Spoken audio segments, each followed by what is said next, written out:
మీరు చూస్తున్నారు news on face. Welcome to top news of the day.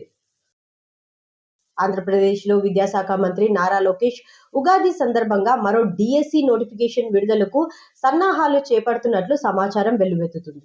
ఇప్పటికే వేలాది ఉపాధ్యాయ పోస్టులతో మెగా డిఎస్సి ప్రక్రియ చేపట్టిన ప్రభుత్వం ఖాళీలను దశల వారీగా భర్తీ చేస్తామన్న హామీ మేరకు మరో నియామక ప్రక్రియకు సిద్ధమవుతుందని అధికార వర్గాలు సూచిస్తున్నాయి. పదవి విరమణలు, పదోన్నతులతో ఏర్పడిన ఖాళీలను గుర్తిస్తూ విద్యా సంవత్సరం ప్రారంభానికి ముందే నియామకులు పూర్తి చేయాలనే లక్ష్యంతో చర్యలు కొనసాగుతున్నాయని, అదే సమయంలో ఈ ప్రకటనపై అధికారిక నోటిఫికేషన్ వెలువడిన తర్వాతే పూర్తి వివరాలు స్పష్టమవుతాయని, ప్రతిపక్షాలు మాత్రం నియామకాల అమలు, పారదర్శకతపై ప్రశ్నలు లేవనెత్తుతున్నాయి. మొత్తంగా చూస్తే రాబోయే డిఎస్సి ప్రకటన రాష్ట్రంలోని నిరుద్యోగ అభ్యర్థుల్లో ఆసక్తిని రేకెత్తిస్తుంది. ఇటీవల అంతర్జాతీయ ఏఐ వేదికపై గల్గోటియాస్ యూనివర్సిటీ ప్రదర్శనపై వచ్చిన వివాదం భారత ఉన్నత విద్యా వ్యవస్థ న్యాయతపై విస్తృత చర్చకు దారితీసింది. విదేశీ సాంకేతికతను స్వంత ఆవిష్కరణగా చూపించారన్న ఆరోపణలు సోషల్ మీడియాలో వైరల్ కావడంతో పరిశోధనలో పారదర్శకత, అకాడమిక్ నైతికత, ప్రైవేట్ యూనివర్సిటీస్ ప్రమాణాలపై ప్రశ్నలు తలెత్తుతున్నాయి. అయితే ఒకే సంఘటనను ఆధారంగా చూసుకొని దేశవ్యాప్తంగా ఉన్న అన్ని ప్రైవేట్ విశ్వవిద్యాలయాలపై సాధారణీకరణ చేయడం సముచితం కాదని విద్యా నిపుణులు సూచిస్తున్నారు.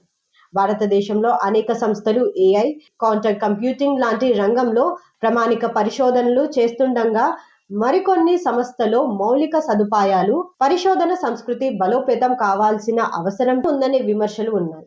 ఈ సందర్భం ఉన్నత విద్యాలయాల్లో కఠిన ఆడిటింగ్, అకాడమిక్ సమీక్షలు, పరిశోధన ఫలితాలు ధృవీకరణ లాంటి వ్యవస్థాత్మక సంస్కరణల అవసరాన్ని మళ్లీ గుర్తు చేస్తుంది. సర్కార్ సంచలన నిర్ణయం. ముస్లిం కోటా రద్దు. మహారాష్ట్రలో ముస్లింలకు గతంలో ప్రకటించిన 5% రిజర్వేషన్ ని బీజేపీ సారథ్యంలోని మహాయుతి ప్రభుత్వం అధికారికంగా రద్దు చేసింది. 2014లో కాంగ్రెస్, ఎన్సీపీ ప్రభుత్వం ఆర్డినెన్స్ ద్వారా విద్య, ఉద్యోగాలు ఈ కోట కల్పిస్తూ ఎస్బీసీఏ కేటగిరీని తెచ్చింది. అయితే ఈ ఆర్డినెన్స్ చట్టరూపం దాల్చకపోవడంతో ఈ రిజర్వేషన్స్ ఎప్పుడు అమలు కాలేదు. అయినప్పటికీ ఈ కోటను రద్దు చేస్తూ ఫడ్నవీస్ సర్కార్ సంచలన నిర్ణయం తీసుకుంది. హనుమాన్ విగ్రహంపై వివాదాస్పద వ్యాఖ్యలు. అమెరికాలో టెక్సాస్ నగరంలో ఉన్న హిందూ దేవుడి విగ్రహంపై మాగా మద్దతుదారుడు వివాదాస్పద వ్యాఖ్యలు చేశారు.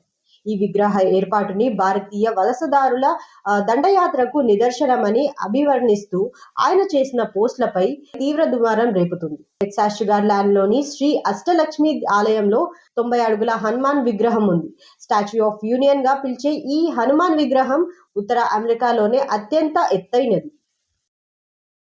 ఏపీ మాజీ మంత్రి అంబటి రాంబాబుకు ఊరట లభించింది. 2023లో సంక్రాంతి సంబరాల లక్కీ డ్రా పేరుతో కోట్లు వసూలు చేశారన్న కేసులో అంబటికి గుంటూరు కోర్టు బెయిల్ మంజూరు చేసింది. ఇదే కేసులో సత్తెనపల్లి పోలీసులు అంబటిని కస్టడీలో కోరుతూ దాఖలు చేసిన పిటిషన్ను కోర్టు కొట్టివేసింది.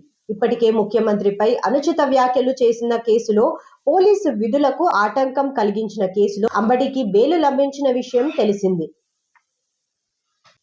ఇలాంటి మరెన్నో తాజా వార్తల కోసం వెంటనే మా ఛానల్ ని సబ్స్క్రైబ్ చేసుకొని పక్కకున్న బెల్ ఐకాన్ ఆన్ చేసుకోండి. అలాగే డిస్క్రిప్షన్ బాక్స్ లో news on face WhatsApp channel యొక్క లింక్ ని ప్రొవైడ్ చేశాం. వెంటనే ఫాలో అవ్వండి. Thank you.